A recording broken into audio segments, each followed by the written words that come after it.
আসসালামু আলাইকুম। আজকে আমরা দেখব হসপিটাল ম্যানেজমেন্ট কিভাবে করে কার্ডিয়াক অ্যারেস্ট হলে। আচ্ছা, তো ভিডিওর শুরুতে বলে নেই, এখানে যা দেখানো হয়েছে তা একদম এমবিবিএস ডক্টর ব্যতীত কেউ এগুলা করার চেষ্টা করবেন না, বা যদি এগুলা চেষ্টা করতে যান সেক্ষেত্রে আমি কোনোভাবে দায়ী না। আমি শুধু আপনাদেরকে দেখাচ্ছি এগুলো একটা লার্নিং পারপাসে, যে ডক্টররা অ্যাকচুয়ালি কী করে থাকে এগুলা সম্পর্কে আমি আপনাদেরকে একটা ধারণা মাত্র। আমি যদি ভিডিও বানাতে যাই তো সেই ক্ষেত্রে আমাকে 2 থেকে 3 ঘন্টার ভিডিও করলেও হয়তো বা এনাফ হবে না, আরও বেশি লাগবে। যাই হোক, আমি আজকে শর্টে জানাবো যে হসপিটাল ম্যানেজমেন্টগুলো কি কি। আশা করি আপনারা আমার প্রথম পার্টে যে ভিডিওটা সেটা দেখেছেন এবং এখন পরের পার্টটা দেখছেন। আচ্ছা, এখন drug use for cardiac arrest. যেহেতু আমরা কার্ডিয়াক অ্যারেস্ট হলে নর্মালি ইসিজিতে কী চেঞ্জ হয়, বেসিক কিছু আমরা জেনেছি। এখন আমরা একটু অ্যাডভান্স লেভেলের দিকে যাব এবং কী ওষুধগুলো দেওয়া হয়, যে ওই যে অ্যাম্বুলেন্স আসলো, আসার পরে ডাক্তার কী চিকিৎসা করলো, ওগুলা আমরা দেখব। Drug use in cardiac arrest. আচ্ছা, এখানে আমাদের একটু বেসিক কিছু বিষয় জানা লাগবে। সেটা হচ্ছে, আমরা জানি পটাশিয়াম সেলে থাকে। আচ্ছা, আর প্রস্রাবের মাধ্যমে পটাশিয়াম বের হয়ে যায়, এই দুইটা জিনিস। আচ্ছা, তার মানে এখন দেখেন আপনার যার কার্ডিয়াক অ্যারেস্ট হয়েছে তার ব্লাডে অবশ্যই পটাশিয়াম লেভেলটা বেড়ে গেছে। যেহেতু আমরা পটাশিয়াম নিয়ে যে কথা বলতেছিলাম পার্ট 1-এ, এখন আমরা পটাশিয়াম নিয়েই বলবো। অন্যান্য কোনো আরও অনেক ট্রিটমেন্ট আছে, আমরা শুধু পটাশিয়ামের দিকটাই আমরা শুধু একটু নোটিস করব।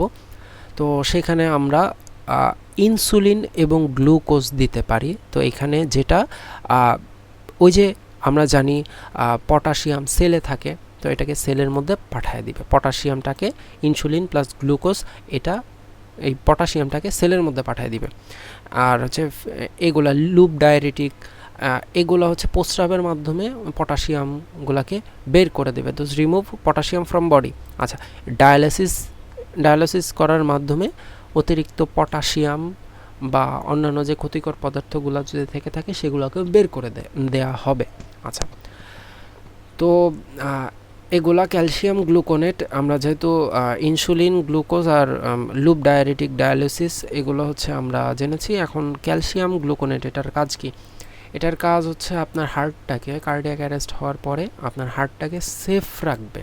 অর্থাৎ যখন মেডিকেলে আছেন, ডক্টর আপনাকে ক্যালসিয়াম গ্লুকোনেট দিচ্ছে, আপনার হার্টটাকে ক্ষতি থেকে রক্ষা করার জন্য দিচ্ছে। এইটা দিলে আপনার কার্ডিয়াক অ্যারেস্ট থেকে যে আপনি ব্যাক আসবেন এমনটা না। আচ্ছা, তো এরপর সোডিয়াম বাইকার্বনেট, এটা মেটাবলিক অ্যাসিডোসিসকে কারেকশন করে, এটা পরবর্তীতে দেওয়া হয়। আচ্ছা, এখন এইগুলো ছাড়াও আরও ওষুধ দেওয়া হয়, যেমন আমরা দেখতে পারতেছি যে এখানে আছে dopamine, atropine, epinephrine, lidocaine, calcium gluconate, sodium bicarbonate, amiodarone ইত্যাদি। আচ্ছা, এর মধ্যে থেকে আমরা শুধু এপিনেফ্রিনের কথাই আমরা আজকে বলবো। এখন যেটাকে আমরা অ্যাড্রেনালিন নামে চিনি, এখন অ্যাড্রেনালিনগুলো কী কী কাজে ইউজ হয় আমরা সেটা আগে একটু জেনে নিই, তাহলে আমাদের পরবর্তীতে বুঝতে সুবিধা হবে। Severe asthma, cardiac arrest, anaphylactic reaction ইত্যাদি আরও আছে, আমরা জাস্ট এখানে 3টা দিলাম। এখন এর মধ্যে আমরা যেহেতু আমাদের টপিক কার্ডিয়াক অ্যারেস্ট, তার মানে বাকিগুলো আমরা যাব না, শুধু কার্ডিয়াক অ্যারেস্ট নিয়েই কথা বলবো।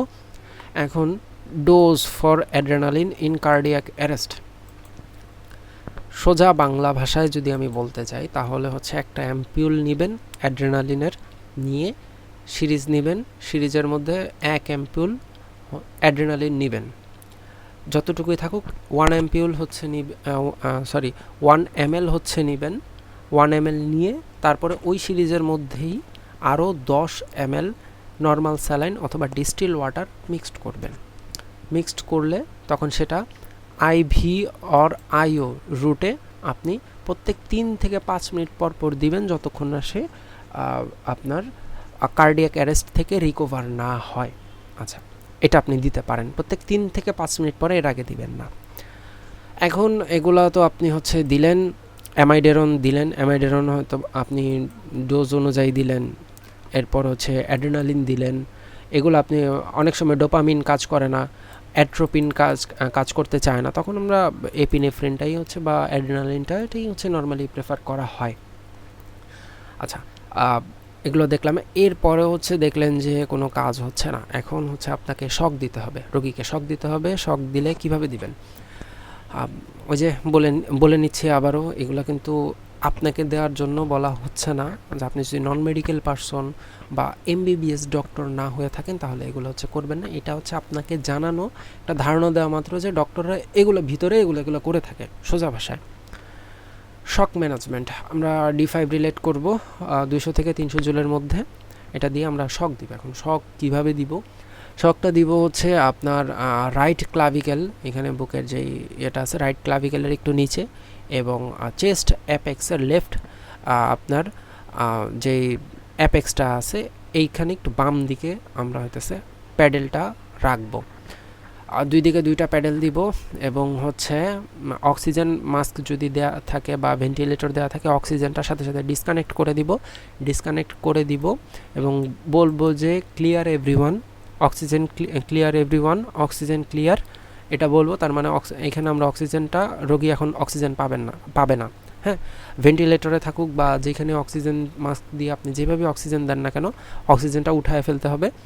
এবং ওই যে প্যাডেলের এখানে হাত রেখে শক বাটনে চাপ দিবেন না, চাপ দেওয়ার আগে বলবেন অক্সিজেন ক্লিয়ার, ক্লিয়ার এভরিওয়ান বা এভরিওয়ান ক্লিয়ার, এটা বলবেন। তখন সবাই এখান থেকে সরে যাবে, রোগীর সাথে কেউ টাচে থাকবে না। তখন শক বাটনে চাপ দিবেন, if clear then deliver the shock, তখন শকটি হচ্ছে আপনি দিবেন।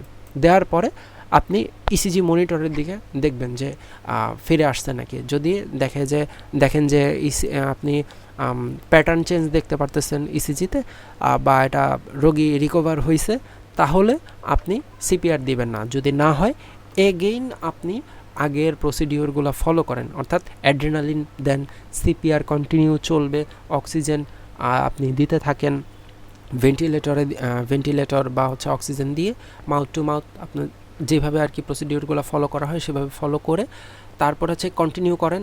আবার এরকম করে একটু 5 মিনিট পরে আবার শক দেন, আবার না হলে এভাবে কন্টিনিউ করে যান। রোগী যদি ফিরে আসে, অর্থাৎ কার্ডিয়াক অ্যারেস্ট থেকে ফিরে আসে, তাহলে তাকে পোস্ট কার্ডিয়াক অ্যারেস্ট কেয়ারে দিতে হবে। তা না হলে রোগী আবার কার্ডিয়াক অ্যারেস্টে চলে যাবে। এটা হচ্ছে আমরা সেখানে মানে এখানে কি করা হয়, মেনটেন টেম্পারেচার, বডি টেম্পারেচারটাকে অবশ্যই মেনটেন করতে হয়, নর্মাল টেম্পারেচারে রাখা।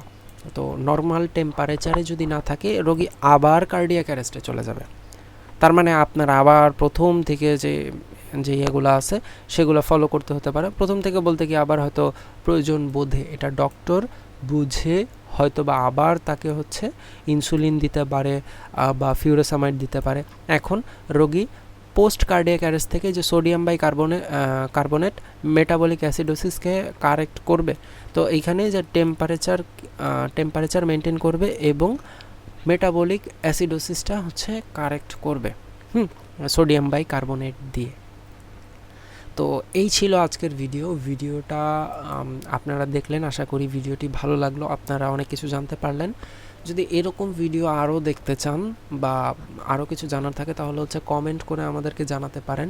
ভিডিওটি অবশ্যই লাইক করবেন, কমেন্ট করে জানাবেন যে ভিডিওটি কেমন লাগলো। এটা একটা বেসিক একটা নলেজ দেওয়া, আমি আবারও বলে নিচ্ছি যে এইগুলা এমবিবিএস ডক্টর ব্যতীত কেউ ট্রাই করবেন না। এটা বলতে পারেন যে আপনাদেরকে একটা নলেজ মাত্র দেওয়া, আরও এখানে অনেক কিছু আছে। শক আপনি কত জুল সিলেক্ট করে দিবেন, 200 নাকি 300, এরকম আরও অনেক ব্যাপার স্যাপার আছে। এখন 30 মিনিট, 1 ঘন্টা, 2 ঘন্টা প্লাস হয়ে গেছে, রোগী কোনোভাবে রিকভার হচ্ছে না, তাহলে কি তাকে ডেথ ডিক্লেয়ার করে দিব কি না, অনেক ব্যাপার স্যাপার আছে। যাই হোক, তো কমেন্ট করে জানাবেন এবং অবশ্যই আমাদের চ্যানেলটি সাবস্ক্রাইব করে পাশে থাকা বেল আইকনটি প্রেস করে দিবেন যেন পরবর্তীতে ভিডিও নোটিফিকেশন আপনি পেয়ে যান। ধন্যবাদ, আসসালামু আলাইকুম।